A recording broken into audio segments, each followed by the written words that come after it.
மகிழ்ச்சி. ஒரு மணி நேரத்திற்கு ஏற்ற வகையில் சொல்லக்கூடிய தெனாலிராமன் தொடர்கதை இதோ. இதை நீங்கள் மெதுவாக உரையாடல்களுடன் சொன்னால் சுமார் ஒரு மணி நேரம் நீளும். தெனாலிராமன் அறிவால் வென்ற அமைச்சர். விஜயநகர பேரரசை கிருஷ்ணதேவராயர் ஆட்சி செய்த காலம். அந்த அரண்மனையில் அறிவிலும் நகைச்சுவையிலும் சிறந்தவர் தெனாலிராமன். ஒரு நாள் அரசர் அறிவாளி யார் என்பதை நிரூபிக்கும் போட்டி நடத்த வேண்டும் என்று அறிவித்தார். நாடெங்கிலும் இருந்து பண்டிதர்கள் வந்தனர். அவர்களில் ஒருவர், என்னை யாராலும் கேள்வியில் வெல்ல முடியாது என்று பெருமையாக கூறினார்.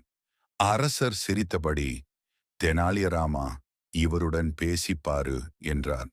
தெனாலிராமன் அமைதியாக எழுந்து, ஐயா, உலகத்தில் எல்லோருக்கும் தெரிந்த விஷயம் ஒன்று இருக்கிறது. ஆனால் அதை நீங்கள் சொல்ல முடியுமா என்று கேட்டார். பண்டிதர், கேள் என்றார். நீங்கள் பிறந்த நாளில் முதலில் அழுதீர்களா, சிரித்தீர்களா? பண்டிதர், அழுதேன் என்றார். அதை உங்களுக்கு எப்படி தெரியும்? நினைவிருக்கிறதா? அவர் பதில் சொல்ல முடியவில்லை. அரண்மனை முழுவதும் சிரிப்பொலி. இரண்டாம் நிகழ்வு, தங்க மாம்பழம். சில நாட்களுக்குப் பிறகு அரசரின் தாயார் இறந்தார். ஒரு பேராசைக்கார புரோகிதர் அம்மையாரின் ஆத்மா சாந்தியடைய 108 தங்க மாம்பழங்களை தானம் செய்ய வேண்டும் என்றார். அரசர் அதை செய்தார். சில மாதங்கள் கழித்து தெனாலிராமனின் தாயாரும் இறந்தார். அவர் அதே புரோகிதர்களை அழைத்தார். என் தாயாருக்கு மூட்டு வலி இருந்தது. சூடான இரும்பால் சிகிச்சை செய்ய நினைத்தோம். அதற்கு முன்பே இறந்து விட்டார். எனவே அந்த சிகிச்சையை உங்களுக்கு செய்து அதன் பலன் அவருக்கு சேரட்டும் என்று கூறி சூடாக்கப்பட்ட இரும்பை காட்டினார். புரோகிதர்கள் பயந்து ஓடினர். அப்போது தெனாலிராமன், இல்லாத பலனுக்காக தங்க மாம்பழம் வாங்கியவர்கள் இப்போது உண்மையான சிகிச்சையை ஏன் ஏற்கவில்லை என்றார். அரசர் உண்மையை உணர்ந்து பேராசைக்காரர்களை தண்டித்தார்.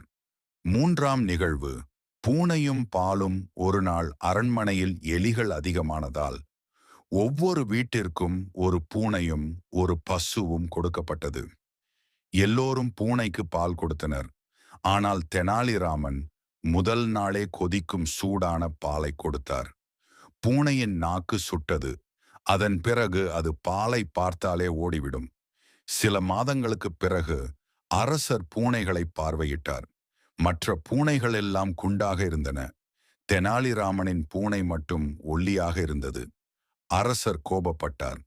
தெனாலிராமன், அரசே, இந்த பூனைக்கு பால் பிடிக்காது. வேண்டுமானால் நீங்களே பாருங்கள் என்றார். பால்